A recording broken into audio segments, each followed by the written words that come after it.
ꯑꯩꯒꯤ ꯅꯨꯡꯁꯤꯖꯔꯕ ꯏꯔꯩꯄꯥꯛꯁꯥꯁꯤꯡ, ꯉꯁꯤ ꯑꯁꯤ ꯖꯅꯋꯥꯔꯤꯒꯤ ꯇꯥꯔꯤꯛ 23ꯅꯤ꯫ ꯗꯦꯃꯣꯀ꯭ꯔꯦꯁꯤꯒꯤ ꯆꯥꯎꯔꯕ ꯀꯨꯝꯍꯩ ꯑꯁꯤꯒꯤꯗꯃꯛꯇ ꯃꯌꯥꯝꯗ ꯍꯟꯅ ꯌꯥꯏꯐ ꯄꯥꯎꯖꯦꯜ ꯄꯤꯖꯔꯤ꯫ 2020ꯒꯤ ꯑꯍꯥꯟꯕ ꯃꯟ ꯀꯤ ꯕꯥꯠꯀꯤ ꯎꯅꯕꯅꯤ꯫ ꯆꯍꯤ ꯑꯁꯤꯒꯤ ꯑꯍꯥꯟꯕ ꯊꯧꯔꯝꯅꯤ, ꯗꯤꯀꯦꯠ ꯑꯁꯤꯒꯤꯁꯨ ꯑꯍꯥꯟꯕ ꯊꯧꯔꯝꯅꯤ꯫ ꯃꯔꯨꯞꯁꯤꯡ, ꯒꯅꯇꯟꯇ꯭ꯔ ꯅꯨꯃꯤꯠ ꯄꯥꯡꯊꯣꯛꯄꯅ ꯃꯔꯝ ꯑꯣꯏꯗꯨꯅ ꯃꯌꯥꯝꯗ ꯃꯟ ꯀꯤ ꯕꯥꯠ ꯍꯥꯏꯖꯕꯁꯤ ꯃꯇꯝ ꯈꯤꯇꯪ ꯁꯦꯝꯗꯣꯛꯄꯅ ꯐꯕ꯭ꯔꯥ ꯈꯟꯗꯨꯅ ꯁꯦꯝꯗꯣꯛꯆꯕꯅꯤ꯫ ꯃꯔꯝ ꯑꯁꯤꯅ ꯑꯇꯣꯞꯄ ꯃꯇꯝ ꯑꯃ ꯁꯦꯝꯖꯗꯨꯅ ꯃꯤꯌꯥꯝꯗ ꯃꯟ ꯀꯤ ꯕꯥꯠ ꯂꯥꯟꯊꯣꯛꯆꯔꯤ꯫ ꯃꯔꯨꯞꯁꯤꯡ, ꯅꯨꯃꯤꯠꯁꯨ ꯍꯣꯡꯂꯛꯂꯤ, ꯆꯌꯣꯜ, ꯊꯥ, ꯆꯍꯤꯁꯨ ꯍꯣꯡꯂꯛꯂꯤ, ꯑꯗꯨꯕꯨ ꯚꯥꯔꯠ ꯃꯆꯥꯁꯤꯡꯒꯤ ꯊꯃꯣꯏꯗ ꯑꯩꯈꯣꯏ ꯀꯅꯥꯗꯒꯤꯁꯨ ꯍꯟꯊꯗꯦ, ꯑꯩꯈꯣꯏꯅ ꯀꯔꯤꯒꯨꯝꯕ ꯈꯔ ꯄꯥꯡꯊꯣꯛꯀꯅꯤ ꯍꯥꯏꯕ ꯋꯥꯈꯜꯂꯣꯟ ꯑꯁꯤꯗꯤ ꯍꯣꯡꯕ ꯂꯩꯇꯦ꯫ ꯑꯩꯈꯣꯏ ꯄꯥꯡꯊꯣꯛꯄ ꯉꯝꯃꯤ ꯍꯥꯏꯕ ꯑꯔꯦꯞꯄ ꯋꯥꯈꯜꯂꯣꯟ ꯑꯁꯤꯗ ꯃꯌꯥꯝ ꯄꯨꯝꯅꯃꯛ ꯂꯦꯡꯗꯅ ꯂꯦꯞꯂꯤ꯫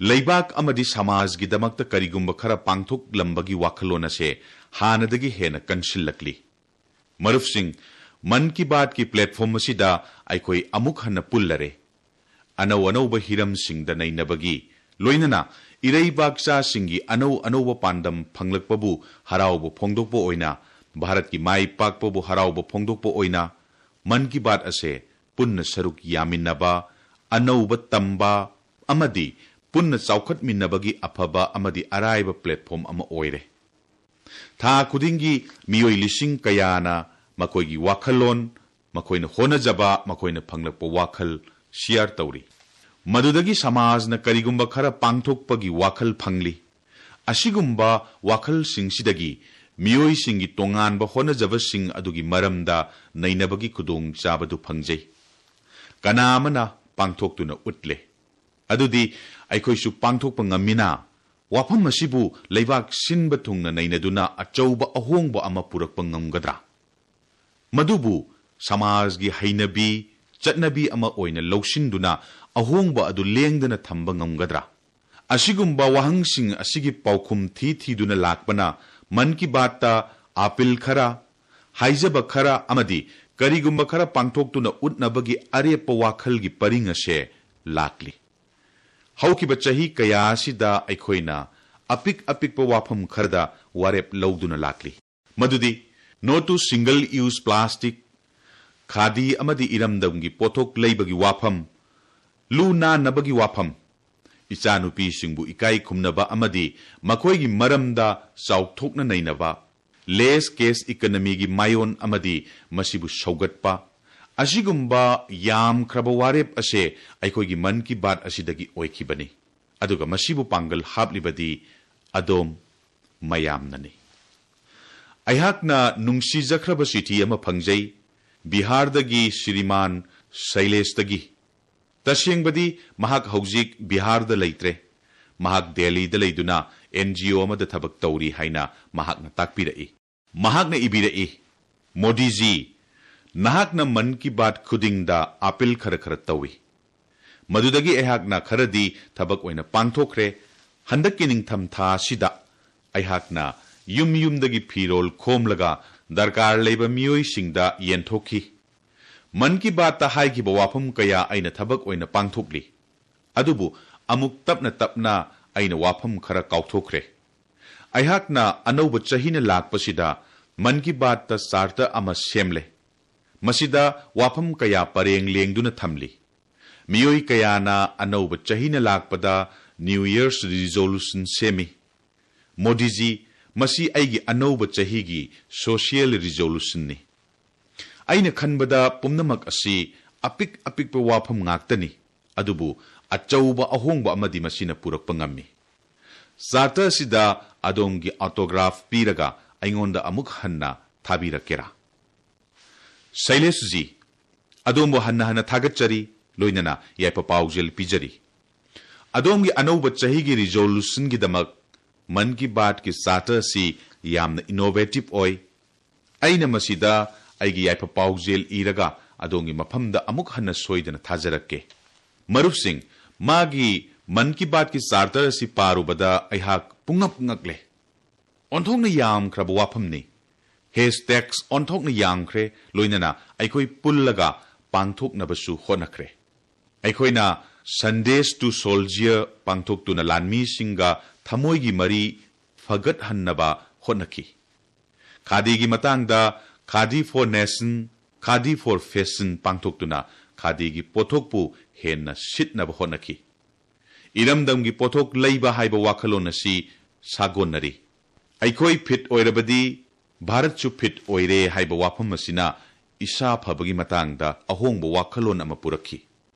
Aigi ananba Bharat natraga statue lu nanabagi hotnaba asina lu nanbagi maikaida miyamgi achauba yaol ama purakhi. No to drugs, Bharat ki Lakshmi, Self for Society, Stress Free Exam, Suraksha Bandhan, Digital Economy, Road Safety, Yamkre, onthokna Yamkre. Shailesh ji, adongi man ki baat ki starter si tashing namak ki onthokna sangkre. Ahoy, kongsat asi makhatana chathamina si. Masigi man ki baat ki starter si adongi apamba hiram leiragasu hashtag sizinaraga pukning makalam na share tobiyo. Marup mapang imung manung amadi kwai pumnamakta masigi maramda khanganbiyu. Bharat macha amana khongthang ama thangbu matamda aikhoigi Bharat Barsha se khongthang karor sama kunthra thanglibani. Leftana chatlu haiba wakhalona siga loinana hotnaminarashi. Aigi nungshi jaraba irei paksa sing. Aikhoina man ki baat ki starter gi matangda wari sanare. Lu nan bagi matangda miyamna thawai yaw ki bagumna haujikshu anauba lam amada miyamna thawai yamna yawnarakli. Madudi ising yokshinba. Ising yokshin bagi damakta achauba amadi anauba thawrang kaya leiba ki mafam khudingda satharakli. Wafam asida aihak yamna nungaijai. Maramdi Mamangi nongju panthadagi haukiba Jal Shakti Abhiyan asida miyamna saruk yamna yabibadagi hena mai pakna mangda changshili. Miyamna pukri pat anauba kaya semduna thaurang tauri. Kwaidagi nungaiba wafam amana khongjang asida samajgi miyoi kanglup khudingna makoina angamba mateng pirakli.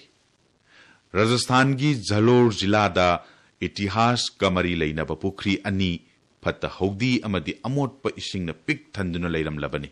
Adudagidi Bhadrayu amadi Thanwala Panchayat ki miyoi cha kayana Jal Shakti Abhiyan gi makhada amuk hanna nauna semgat na bathaurang laukhat ki.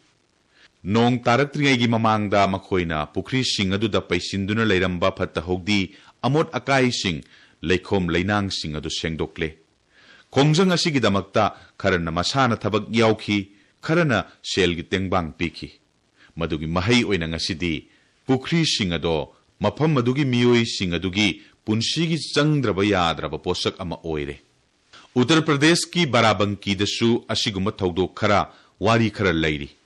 Hector nipu humdoi mukpak chauba sarahi pat asi mapunsi loigadawbagi ngaiduna lairabani. Adubu mafam madugi kunja singna kanna hotnaduna anauba mapok ama pibire. Aduk chawkraba thabak aduda makhoina karigumba pot amatta wathankide. Kungang amagi mathangda ama mathang khusamnaduna chatkhi. Makhoina pat ki maikai marida mita ama wangba mapal khagatle. Haujikti pat ado isingna pik chole. Loinana akoibagi phibamdasu ahongba lakle. Usek singi nungsiba khonjelna maikai sinba thungna nillare.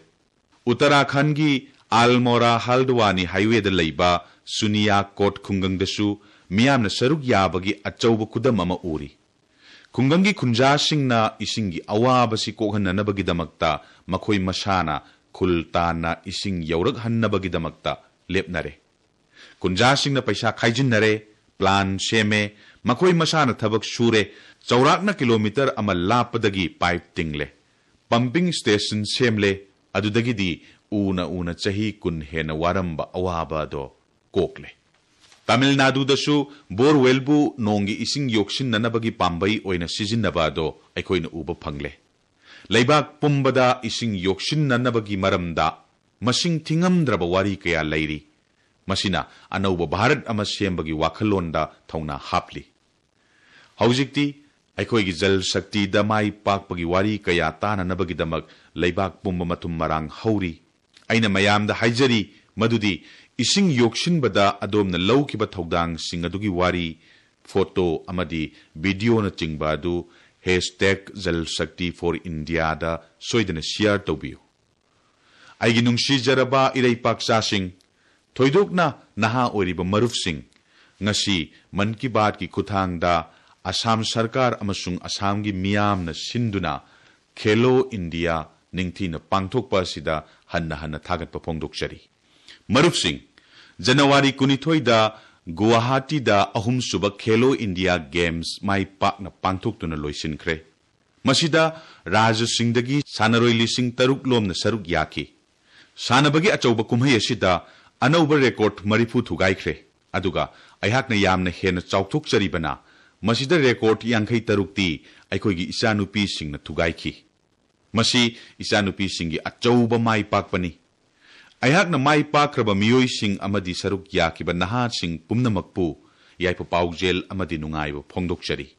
Loidana Khelo India bu mai pakna pangthokpada saruk yakiba miyoi sing oja sing amadi technical officer sing busu thagatpa phongdokchari. Chahi khudingi Khelo India masana sida sanaroi sing saruk yaba helakli. Mase aikhoi pumnamakki yamna nungaiba wafum amani. Masina takpadi school level gi masana asida miyamna yamna pamnarakli haibani. Khelo India masana asi lising ani tara nipal da hogdokibani. Aduga subnatangi sanaroi lising ahum chamangana saruk yaki.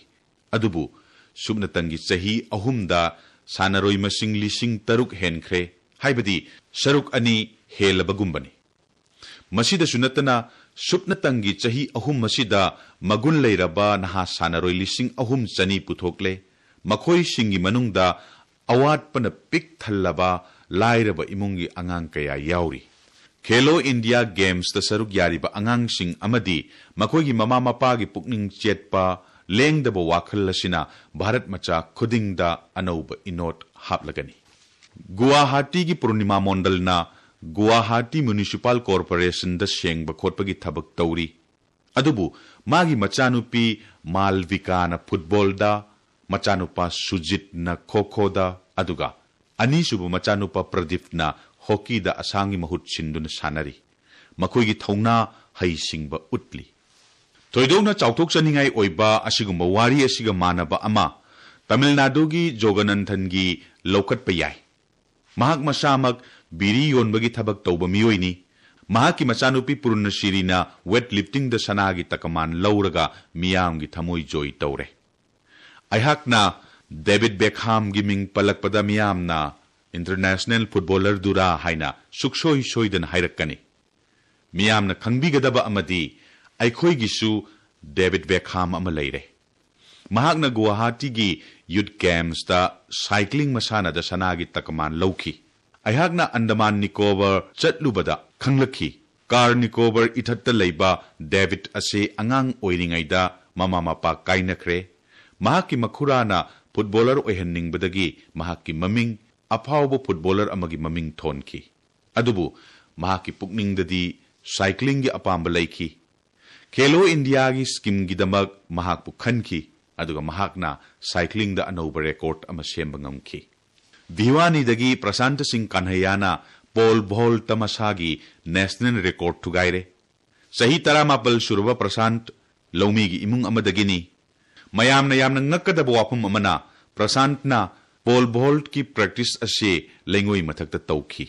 Wafum asi khanglakpadagi mahaki course adubu Delhi gi Jawaharlal Nehru Stadium da academy hangdokpada sports department amateng pangki.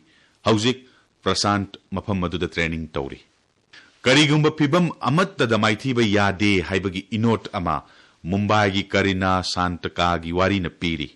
Karina na swimming da 100-meter breaststroke masana da chahi tara taret makhagi kanglupta sanagi takaman lawbaga na anauba record ama semki. Class 10 tamlibi Karina si matamamada mahaki khu da sokpana maram oiraga training lepataki. Adubu Karina amasung mamana ninghanaba leikide masigi mahi ngasi aikhoigi mangda leire. Ayhakna sanaroi khudingmak ki mangal nairaba tunglam chat amagidamak thajaba thamli.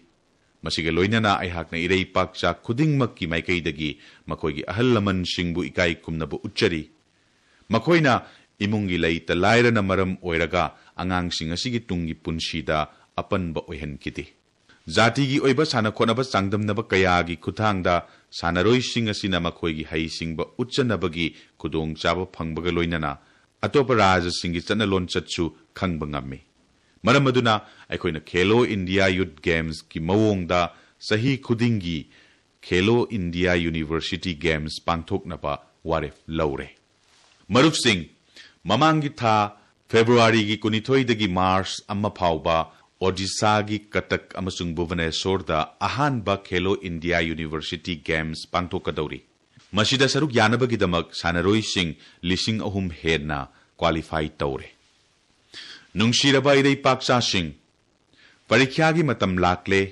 महैरोइ खुदिंगमक मागी मागी ngamjabi थादना होटनब मतमनी लैपाक असिगी महैरोइ crore कयागा परीक्षा पे चर्चा तौरब तुंगदा अयहाकना यामना थाजबगा लोइनना हाइजनिंगबदी लैपाक असिगी नहा खुदिंगमक असे मसाना मसाबु थाजबगा लोइनना सिंगनरकप खुदिंगमक मायोकननब होटनरी मरुपसिंग अमरोमदा परीक्षासिंग अदुगा अमरोमदा निंगथम थागी मतम अनि असिगी मरकता अयहाकना हाइजनिंगबदी इसाबु fit ओहनबियु exercise खजिक्तंग तौबियु साना खोटनब खरसु तौसी सानबना fit ओइना लैनबगी लाइसोलनी अयहाकना उजबदा fit इंडियागा मरी लैनना इवेंट कया अमा पांगथोकली जनवरी 19 दा लैपाक पुंबदा नहासिंगना साइक्लोथोन पांगथोकी मदुदा सरुक याखिबा इरैपाकचा खुदिंगमकना फिटनेस की पाउजेल पीखी अखोगी न्यू इंडिया से मपुंग फाना फिट ओइनबगीदमक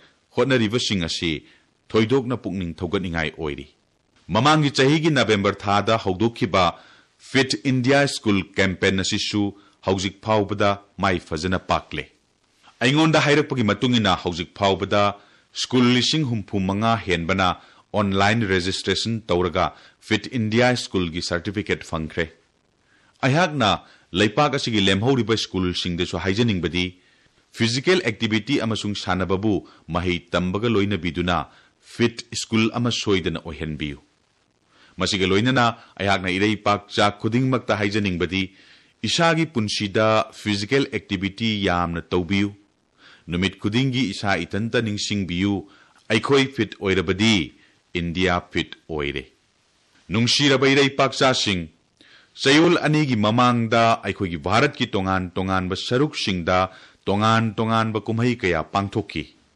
पंजाब ता हराउ तयामबगा लोइनना लोहरी पांगथोकी तमिलनाडु की इसिल इनाव अमसुंग इसल इचे सिंगना पोंगाल कुमहै पांगथोकी तिरुवालुवार की मपोक कुमोनसु पांगथोकी असम दा बिहु की हराउ तयामबा उखी अमरोमदा गुजरात ता उत्तरायण की नुंगाइबगा लोइनना तेलंगाना थल्लबा अतिया उबा फंखी असिगुंबा तंजासिदा दिल्लीदा पुवारीगी मसक ओइरबा थौदोक अमा थोखरे दिल्लीदा यामना मरु ओइबा यानाचे अमदा खुयेक पिनखरे मसिगा लोइनना सही 15 सूरबा ब्रू रियांग रिफ्यूजी क्राइसिस की यामना नुंगाइत्रबा तांकक अदु मतम चुप्पगी ओइना लोइसिनखरे इसागी चिल्लबा मतम अमसुंग कुमहै फियोंगी मतम ओइबना पुवारीगी मसक ओइरबा यानबा सिगी मतांगदा मयाम यामना मुन्ना खंगलमगदबा मानदे हाइना खनबदगी अयहाकना मसिगी मतांग असि मन की बात की थौरम मसिदा सोइदना खन्नगे हाइदना खंजखी समस्या सी 1970 की चही परिंगी मतमगिनी इंग 1970 ता कांगलुप मसेल उंखटनबा थौदोकता ब्रू रियांग चिंगमी कांगलुप की मियोइसिंग असि मिजोरामदगी थोरकलगा त्रिपुरादा चंगजफम लौखी मखोइसिंग असि नॉर्थ त्रिपुरा की कंचनपुरदा साबा कैम्पसिंगदा लैहनखी यामना नुंगाइतबा वाफम अमना ब्रू रियांग कांगलुप की मियोइसिंग असिना मखोइगी पुंसीगी ममल यामलबा सरुक कया रिफ्यूजी ओइना लेनख्रे केमता पुंसी लेनबा हाइबगी अर्थदी खुदोंगचाबा खुदिंगमक मांगजबा हाइबनी सही कुलुमदोयसी युम इंखोल इमुंग मनुंग अना लायेंग आंगांगसिंगी महै मसिंग पुमनमक असि अमत्ता याउदना लैरकलबनी अमुक्ता खंदुना येंगबियु सही कुलुमदोय केमता लेनबा हाइबसे कयादा खुदोंगचादबा मायोकनरमगदौरिबनो सरकार कया लाखरे ꯑꯗꯨꯕꯨ ꯃꯈꯣꯏꯒꯤ ꯈꯨꯗꯣꯡ ꯆꯥꯗꯕ ꯅꯨꯡꯉꯥꯏꯇꯕꯁꯤꯡ ꯑꯁꯤꯒꯤꯗꯃꯛꯇꯗꯤ ꯀꯔꯤꯃꯠꯇ ꯇꯧꯕꯤꯔꯝꯗꯦ꯫ ꯑꯗꯨꯝ ꯑꯣꯏꯅꯃꯛ ꯑꯁꯨꯛ ꯋꯥꯔꯕ ꯈꯨꯗꯣꯡ ꯆꯥꯗꯕ ꯃꯔꯛ ꯑꯁꯤꯗ ꯃꯈꯣꯏꯅ ꯚꯥꯔꯠꯀꯤ ꯁꯪꯕꯤꯙꯥꯟ ꯑꯃꯁꯨꯡ ꯆꯠꯅ ꯂꯣꯟꯆꯠꯄꯨ ꯆꯦꯠꯅ ꯊꯥꯖꯖꯩ꯫ ꯃꯁꯤꯒꯤ ꯊꯥꯖꯕ ꯑꯁꯤꯅ ꯃꯈꯣꯏꯒꯤ ꯄꯨꯟꯁꯤꯗ ꯉꯁꯤ ꯑꯅꯧꯕ ꯑꯌꯨꯛ ꯑꯃ ꯂꯥꯛꯂꯦ꯫ ꯌꯥꯅ ꯆꯦꯔꯣꯜ ꯑꯁꯤꯒꯤ ꯃꯇꯨꯡ ꯏꯟꯅ ꯍꯧꯖꯤꯛ ꯃꯈꯣꯏꯒꯤ ꯄꯨꯟꯁꯤ ꯑꯗꯨ ꯅꯨꯡꯉꯥꯏꯅ ꯍꯤꯡꯖꯅꯕꯒꯤ ꯂꯝꯕꯦꯜ ꯑꯃ ꯂꯥꯛꯂꯦ꯫ ꯃꯃꯩꯊꯪꯗ ꯆꯍꯤ 2010ꯒꯤ ꯑꯅꯧꯕ ꯆꯍꯤ 10ꯒꯤ ꯃꯇꯝ ꯑꯁꯤꯅ ꯕ꯭ꯔꯨ ꯔꯤꯌꯥꯡ ꯀꯥꯡꯂꯨꯞꯀꯤ ꯃꯤꯑꯣꯏꯁꯤꯡꯗ ꯍꯤꯡꯕꯒꯤ ꯑꯅꯧꯕ ꯑꯁꯥ ꯑꯃꯁꯨꯡ ꯊꯧꯅꯥꯒꯤ ꯃꯌꯣꯜ ꯆꯣꯡꯍꯜꯂꯦ꯫ ꯆꯥꯎꯔꯥꯛꯅ ꯔꯤꯐ꯭ꯌꯨꯖꯤ ꯑꯣꯏꯅ ꯂꯩꯔꯝꯕ ꯕ꯭ꯔꯨ ꯔꯤꯌꯥꯡ 1,034,000ꯕꯨ ꯇ꯭ꯔꯤꯄꯨꯔꯥꯗ ꯈꯨꯟꯗꯥ ꯂꯩꯇꯥꯕ ꯌꯥꯍꯜꯂꯦ꯫ ꯃꯁꯤꯗ ꯅꯠꯇꯅ ꯃꯈꯣꯏꯒꯤ ꯅꯧꯅ ꯈꯨꯟꯗꯥ ꯂꯩꯇꯥꯍꯟꯕ ꯑꯃꯁꯨꯡ ꯍꯤꯔꯝ ꯈꯨꯗꯤꯡꯃꯛꯇ ꯆꯥꯎꯈꯠꯍꯟꯅꯕꯒꯤꯗꯃꯛꯇ ꯀꯦꯟꯗ꯭ꯔ ꯁꯔꯀꯥꯔꯅ ꯆꯥꯎꯔꯥꯛꯅ ꯂꯨꯄꯥ ꯀꯔꯣꯔ 700ꯀꯤ ꯇꯦꯡꯕꯥꯡ ꯄꯤꯒꯗꯧꯔꯤ꯫ ꯃꯁꯤꯒ ꯂꯣꯏꯅꯅ ꯃꯈꯣꯏꯕꯨ ꯔꯁꯟꯒꯤ ꯈꯨꯗꯣꯡꯆꯥꯕꯁꯨ ꯐꯪꯍꯟꯒꯅꯤ꯫ ꯅꯧꯅ ꯈꯨꯟꯗꯥꯔꯤꯕ ꯏꯃꯨꯡ ꯈꯨꯗꯤꯡꯃꯛꯇ ꯄ꯭ꯂꯣꯠꯁꯨ ꯄꯤꯒꯅꯤ, ꯌꯨꯝ ꯁꯥꯕꯗ ꯃꯇꯦꯡ ꯄꯤꯒꯅꯤ꯫ ꯍꯧꯖꯤꯛ ꯃꯈꯣꯏ ꯀꯦꯟꯗ꯭ꯔ ꯑꯃꯁꯨꯡ ꯔꯥꯖ꯭ꯌ ꯁꯔꯀꯥꯔꯒꯤ ꯊꯧꯔꯥꯡ ꯈꯨꯗꯤꯡꯃꯛꯀꯤ ꯈꯨꯗꯣꯡꯆꯥꯕ ꯂꯧꯕ ꯌꯥꯔꯒꯅꯤ꯫ ꯌꯥꯅ ꯆꯦꯔꯣꯜ ꯑꯁꯤ ꯍꯤꯔꯝ ꯀꯌꯥꯗ ꯌꯦꯡꯂꯒ ꯌꯥꯝꯅ ꯃꯔꯨ ꯑꯣꯏ꯫ ꯃꯁꯤꯅ ꯀꯣꯑꯣꯄꯔꯦꯇꯤꯚ ꯐꯦꯗꯔꯦꯂꯤꯖꯝꯒꯤ ꯋꯥꯈꯜꯂꯣꯟ ꯎꯠꯂꯤ꯫ ꯌꯥꯅꯕ ꯑꯗꯨꯗ ꯇ꯭ꯔꯤꯄꯨꯔꯥ ꯑꯃꯁꯨꯡ ꯃꯤꯖꯣꯔꯥꯝ ꯑꯅꯤꯃꯛꯀꯤ ꯆꯤꯞ ꯃꯤꯅꯤꯁꯇꯔ ꯌꯥꯎꯈꯤ꯫ ꯌꯥꯅ ꯋꯥꯔꯣꯜ ꯑꯁꯤ ꯔꯥꯖ꯭ꯌ ꯑꯅꯤꯃꯛꯀꯤ ꯃꯤꯌꯥꯝꯒꯤ ꯑꯌꯥꯕ ꯑꯃꯁꯨꯡ ꯌꯥꯏꯐ ꯄꯥꯎꯖꯦꯜꯅ ꯑꯣꯏꯊꯣꯛꯂꯤꯕꯅꯤ꯫ ꯃꯔꯝ ꯑꯗꯨꯅ ꯑꯩꯍꯥꯛꯅ ꯔꯥꯖ꯭ꯌ ꯑꯅꯤꯃꯛꯀꯤ ꯃꯤꯌꯥꯝ ꯑꯃꯁꯨꯡ ꯃꯔꯨꯑꯣꯏꯅ ꯆꯤꯞ ꯃꯤꯅꯤꯁꯇꯔꯁꯤꯡꯗ ꯇꯧꯕꯤꯃꯜ ꯈꯪꯕ ꯎꯠꯆꯔꯤ꯫ ꯌꯥꯅ ꯋꯥꯔꯣꯜ ꯑꯁꯤꯅ ꯚꯥꯔꯠꯀꯤ ꯆꯠꯅ ꯂꯣꯟꯆꯠꯇ ꯌꯥꯎꯔꯤꯕ ꯃꯤꯅꯨꯡꯁꯤ ꯑꯃꯁꯨꯡ ꯄꯨꯛꯆꯦꯜ ꯆꯥꯎꯕ ꯑꯗꯣ ꯃꯌꯦꯛ ꯁꯦꯡꯅ ꯎꯠꯂꯤ꯫ ꯄꯨꯝꯅꯃꯛꯄꯨ ꯑꯃꯠꯇ ꯑꯣꯏꯅ ꯈꯟꯕꯒ ꯂꯣꯏꯅꯅ ꯅꯨꯡꯁꯤ ꯆꯥꯟꯅꯅ ꯍꯤꯡꯃꯤꯟꯅꯕ ꯍꯥꯏꯕꯁꯤ ꯁꯦꯡꯂꯕ ꯂꯝꯗꯝ ꯑꯁꯤꯒꯤ ꯂꯨꯇꯣꯡꯗ ꯌꯥꯎꯔꯕꯅꯤ꯫ ꯑꯩꯍꯥꯛꯅ ꯑꯃꯨꯛꯀꯁꯨ ꯍꯟꯅ ꯔꯥꯖ꯭ꯌꯁꯤꯡ ꯑꯁꯤꯒꯤ ꯃꯤꯌꯥꯝ ꯑꯃꯁꯨꯡ ꯃꯔꯨꯑꯣꯏꯅ ꯕ꯭ꯔꯨ ꯔꯤꯌꯥꯡ ꯀꯥꯡꯂꯨꯞꯀꯤ ꯃꯤꯌꯥꯝꯗ ꯌꯥꯏꯐ ꯄꯥꯎꯖꯦꯜ ꯄꯤꯖꯔꯤ꯫ ꯅꯨꯡꯁꯤꯔꯕ ꯏꯔꯩꯄꯥꯛꯆꯥꯁꯤꯡ, ꯆꯥꯎꯔꯕ ꯈꯦꯂꯣ ꯏꯟꯗꯤꯌꯥ ꯒꯦꯝꯁ ꯃꯥꯏ ꯄꯥꯛꯅ ꯁꯤꯟꯕ ꯉꯝꯕ ꯑꯁꯥꯝꯗ ꯌꯥꯝꯅ ꯆꯥꯎꯔꯕ ꯊꯕꯛ ꯑꯃꯒꯁꯨ ꯄꯥꯡꯊꯣꯛꯈ꯭ꯔꯦ꯫ ꯃꯌꯥꯝꯅ ꯄꯥꯎꯗ ꯎꯕꯤꯔꯝꯂꯒꯅꯤ ꯑꯁꯥꯝꯗ ꯇꯣꯉꯥꯟ ꯇꯣꯉꯥꯟꯕ ꯂꯥꯜꯍꯧꯂꯨꯞ 9ꯒꯤ ꯂꯥꯜꯍꯧꯕ 794ꯅ ꯈꯨꯠꯂꯥꯏ ꯊꯥꯗꯣꯛꯂꯒ ꯆꯪꯖꯔꯛꯈ꯭ꯔꯦ꯫ ꯑꯍꯥꯟꯕꯗ ꯍꯤꯡꯁꯥꯒꯤ ꯂꯝꯕꯦꯜꯗ ꯆꯠꯂꯨꯔꯕ ꯃꯈꯣꯏꯅ ꯃꯁꯥꯒꯤ ꯊꯥꯖꯕ ꯑꯃꯒ ꯂꯣꯏꯅꯅ ꯁꯥꯟꯇꯤꯒꯤ ꯂꯝꯕꯦꯜꯗ ꯂꯥꯛꯇꯨꯅ ꯂꯩꯄꯥꯛꯀꯤ ꯆꯥꯎꯈꯠꯅꯕ ꯍꯣꯠꯅꯕꯗ ꯁꯔꯨꯛ ꯌꯥꯒꯦ ꯍꯥꯏꯅ ꯂꯦꯞꯂꯦ꯫ ꯍꯤꯡꯁꯥꯒꯤ ꯄꯥꯝꯕꯩꯅ ꯁꯃꯁ꯭ꯌꯥꯁꯤꯡ ꯀꯣꯛꯄ ꯉꯝꯒꯅꯤ ꯍꯥꯏꯅ ꯈꯜꯂꯨꯔꯕ ꯃꯈꯣꯏꯅ ꯍꯧꯖꯤꯛ ꯑꯃꯨꯛ ꯁꯥꯟꯇꯤ ꯑꯃꯁꯨꯡ ꯑꯄꯨꯟꯕꯅ ꯃꯁꯤꯒꯤ ꯑꯃꯠꯇ ꯉꯥꯏꯔꯕ ꯄꯥꯝꯕꯩꯅꯤ ꯍꯥꯏꯅ ꯊꯥꯖꯕ ꯉꯝꯂꯛꯂꯦ꯫ ꯏꯔꯩꯄꯥꯛꯆꯥꯁꯤꯡ, ꯋꯥꯐꯝ ꯑꯁꯤ ꯇꯥꯕꯗ ꯃꯌꯥꯝ ꯌꯥꯝꯅ ꯅꯨꯡꯉꯥꯏꯕꯤꯒꯅꯤ꯫ ꯑꯋꯥꯡ ꯅꯣꯡꯄꯣꯛꯇ ꯂꯥꯜꯍꯧꯕꯒꯤ ꯏꯔꯥꯡ ꯑꯁꯤ ꯌꯥꯝꯅ ꯍꯟꯊꯔꯦ꯫ ꯄꯨꯝꯅꯃꯛ ꯑꯁꯦ ꯃꯁꯤꯒꯤ ꯍꯧꯔꯛꯄꯒꯤ ꯃꯔꯨ ꯑꯗꯨ ꯑꯃꯃꯝꯇ ꯑꯣꯏꯅ ꯄꯨꯛꯆꯦꯜ ꯁꯦꯡꯅ ꯈꯟꯅꯕꯗꯒꯤ ꯑꯣꯏꯊꯣꯔꯛꯄꯅꯤ꯫ ꯂꯩꯄꯥꯛ ꯑꯁꯤꯒꯤ ꯂꯣꯏꯖꯤꯡ ꯂꯣꯌꯥꯗ ꯍꯧꯖꯤꯛ ꯐꯥꯎꯕ ꯈꯨꯠꯂꯥꯏ ꯄꯥꯏꯗꯨꯅ ꯁꯃꯁ꯭ꯌꯥ ꯀꯣꯛꯅꯅꯕ ꯂꯝꯕꯦꯜ ꯊꯤꯔꯤꯕ ꯈꯨꯗꯤꯡꯃꯛꯇ ꯑꯩꯍꯥꯛꯅ ꯉꯁꯤ ꯒꯅꯇꯟꯇ꯭ꯔ ꯅꯨꯃꯤꯠꯀꯤ ꯁꯦꯡꯂꯕ ꯇꯟꯖꯥ ꯑꯁꯤꯗ ꯈꯨꯠꯂꯥꯏ ꯊꯥꯗꯣꯛꯄꯤꯔꯣ ꯍꯥꯏꯅ ꯍꯥꯏꯖꯔꯤ꯫ ꯍꯤꯔꯝ ꯈꯨꯗꯤꯡꯃꯛ ꯏꯪꯅ ꯇꯞꯅ ꯈꯟꯅꯔꯒ ꯄꯥꯡꯊꯣꯛꯅꯕ ꯏꯁꯥꯒꯤ ꯑꯃꯁꯨꯡ ꯂꯩꯄꯥꯛ ꯑꯁꯤꯒꯤ ꯊꯧꯅꯥꯗ ꯊꯥꯖꯕ ꯊꯝꯕꯤꯌꯨ꯫ ꯑꯩꯈꯣꯏꯅ ꯍꯧꯖꯤꯛ ꯍꯤꯡꯂꯤꯕ ꯑꯁꯤ ꯕꯤꯒ꯭ꯌꯥꯟ ꯑꯃꯁꯨꯡ ꯃꯤꯌꯥꯝꯒꯤ ꯂꯩꯉꯥꯛꯂꯣꯟꯒꯤ ꯃꯇꯝ 12 ꯁꯨꯕ ꯆꯍꯤꯆꯥꯅꯤ꯫ ꯃꯌꯥꯝ, ꯍꯤꯡꯁꯥꯅ ꯃꯤꯌꯥꯝꯒꯤ ꯄꯨꯟꯁꯤꯗ ꯌꯥꯏꯐꯕ ꯄꯨꯔꯛꯄ ꯇꯥꯕꯤꯔꯕ꯭ꯔꯥ? ꯑꯗꯨꯒ ꯑꯃꯨꯛ ꯏꯪ ꯇꯞꯄ ꯑꯃꯁꯨꯡ ꯅꯨꯡꯁꯤ ꯆꯥꯟꯅꯅ ꯂꯩꯕꯅ ꯃꯤꯌꯥꯝꯒꯤ ꯄꯨꯟꯁꯤꯗ ꯈꯨꯗꯣꯡ ꯆꯥꯗꯕ ꯄꯨꯔꯛꯏ ꯍꯥꯏꯕꯗꯤ ꯇꯥꯕꯤꯔꯕ꯭ꯔꯥ? ꯍꯥꯠꯅ ꯁꯨꯅꯕꯅ ꯌꯥꯏꯐꯕ ꯑꯃꯠꯇ ꯄꯨꯔꯛꯄ ꯉꯝꯂꯣꯏ꯫ ꯁꯃꯁ꯭ꯌꯥ ꯑꯃꯠꯇ ꯑꯇꯣꯞꯄ ꯁꯃꯁ꯭ꯌꯥ ꯑꯃꯅ ꯀꯣꯛꯍꯟꯕ ꯉꯝꯂꯣꯏ꯫ ꯃꯗꯨꯒꯤ ꯃꯍꯨꯠꯇ ꯃꯗꯨ ꯀꯣꯛꯍꯟꯅꯅꯕ ꯎꯄꯥꯏ ꯊꯤꯕꯅ ꯑꯐꯕ ꯑꯣꯏꯒꯅꯤ꯫ ꯂꯥꯛꯂꯣ, ꯑꯩꯈꯣꯏ ꯃꯌꯥꯝ ꯄꯨꯜꯂꯒ ꯁꯥꯟꯇꯤꯅ ꯋꯥꯍꯪ ꯈꯨꯗꯤꯡꯃꯛꯀꯤ ꯄꯥꯎꯈꯨꯝ ꯈꯨꯝꯕ ꯉꯝꯕ ꯑꯅꯧꯕ ꯚꯥꯔꯠ ꯑꯃ ꯁꯦꯝꯂꯁꯤ꯫ ꯑꯄꯨꯟꯕꯅ ꯁꯃꯁ꯭ꯌꯥ ꯈꯨꯗꯤꯡꯃꯛ ꯀꯣꯛꯍꯟꯅꯅꯕ ꯍꯣꯠꯅꯔꯁꯤ꯫ ꯑꯗꯨꯒ ꯅꯨꯡꯁꯤ ꯆꯥꯟꯅꯕꯅ ꯑꯩꯈꯣꯏꯒꯤ ꯏꯔꯛꯇ ꯈꯥꯏꯗꯣꯛ ꯈꯥꯏꯖꯤꯟ ꯇꯧꯗꯨꯅ ꯅꯨꯡꯁꯤꯅꯗꯅꯕ ꯍꯣꯠꯅꯔꯛꯄ ꯈꯨꯗꯤꯡꯃꯛꯄꯨ ꯃꯥꯏꯊꯤꯕ ꯄꯤꯔꯁꯤ꯫ ꯅꯨꯡꯁꯤꯔꯕ ꯏꯔꯩꯄꯥꯛꯆꯥꯁꯤꯡ, ꯉꯁꯤꯒꯤ ꯒꯅꯇꯟꯇ꯭ꯔ ꯅꯨꯃꯤꯠꯀꯤ ꯁꯦꯡꯂꯕ ꯇꯟꯖꯥ ꯑꯁꯤꯗ ꯁ꯭ꯄꯦꯁ ꯀ꯭ꯔꯥꯐꯀꯤ ꯃꯇꯥꯡꯗ ꯄꯥꯎꯗꯝꯖꯕ ꯑꯁꯤꯗ ꯊꯣꯏꯗꯣꯛꯅ ꯅꯨꯡꯉꯥꯏꯕ ꯐꯥꯎꯖꯩ꯫ ꯂꯩꯄꯥꯛ ꯑꯁꯤ ꯃꯥꯏꯀꯩ ꯑꯁꯣꯝꯗ ꯈꯣꯡꯊꯥꯡ ꯑꯃꯒ ꯍꯦꯟꯅ ꯆꯪꯁꯤꯟꯕ ꯉꯝꯂꯦ꯫ ꯆꯍꯤ 2012ꯗ ꯑꯩꯈꯣꯏꯒꯤ ꯂꯩꯄꯥꯛ ꯑꯁꯤ ꯅꯤꯡꯇꯝꯈꯤꯕ ꯆꯍꯤ 35 ꯃꯄꯨꯡ ꯐꯥꯒꯗꯧꯔꯤꯕꯅꯤ꯫ Madugi tanja aduda spacecraft mission ga loinana Bharat macha ama space ki khongchat asida yawngnana bagi warep ado mai pakhan ga dawribani. Spacecraft mission asi kunmathoi suba chahi cha sigi Bharat ki oina science amasung technology gi lamda puwari gi masak oiba mai pakpa amani. Anauba Bharat asigi mase milestone ama oiga dawribani. Maruf Singh mayam khangbiramgani mission asigi damak astronaut mari khallabani.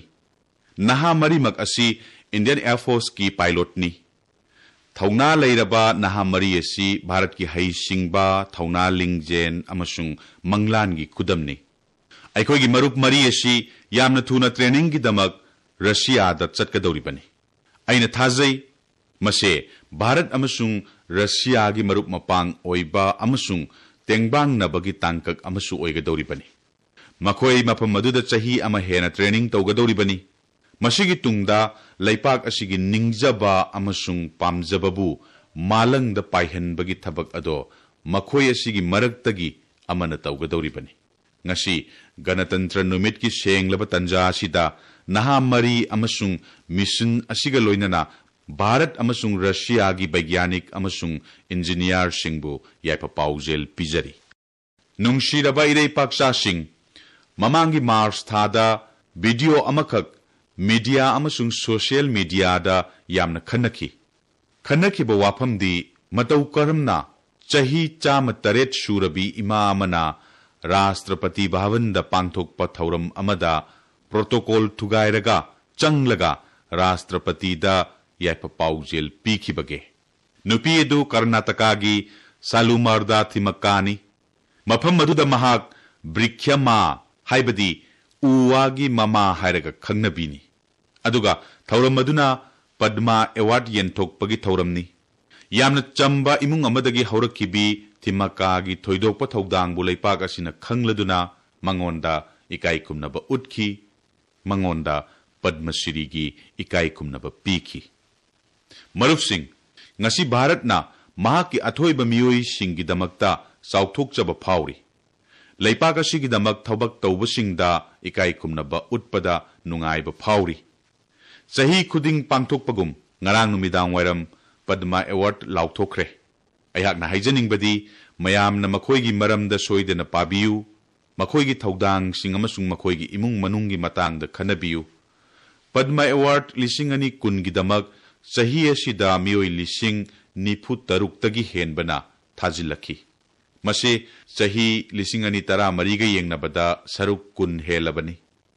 Masing asina taglibadi miyamna Padma Award ase People's Award ni haina thajare haibasini. Haujikti Padma Award ki thabak thauram khudingmak online ni. Hanadi masigi warep ase miyoi khara khakna laurammi. Adubu haujikti mase mapung phana people driven oire. Amaromda hairabada Padma Award ki matang asi leipak miyam pumnamakna thajabaga loinana ikai khumnare. Mana phanglabasingi manung asida hona jamanna miyam marakta lepsarakpa miyoi kaya yauri. Kudong chadaba kaya mayok na duna akoibagi ningba kaiba kaya mayok naraga manglom da chakhat na ba hona jaba kaya ni. Makoigi achet pa thajaba amasung masagi khakta khandaba wakhallon na aikoida anauba inot ama piri. Aduna ayakna amukka hanna Padma Award fanglabasingda yaipa paujel pijari. Aduga mayamna makoigi maramda pabiduna hena khangjin binaba haijari. Makoigi punshigi thoidokpa warina samaj asida asengba mawongda thauna hablakani. Nungshiraba irei paksa sing amukka hanna Ganatantra Numit ki yaipa paujel pijari. Sahi taragi matam masi mayam gi punshi amasung Bharat ki punshi da anauba waref singi anauba mai pakpa oirasanu. Malem na Bharat ki mafam da thamliba thajaba adu pangthokpa ngambagi thauna adu Bharat na phangba ngamba oirasanu. Thajaba asiga loinana anauba chahi tara asi haurasi. Anauba waref ka loinana ima Bharat asigidamak ithau panglasi. Hanna hanna thagatchari khurumjari.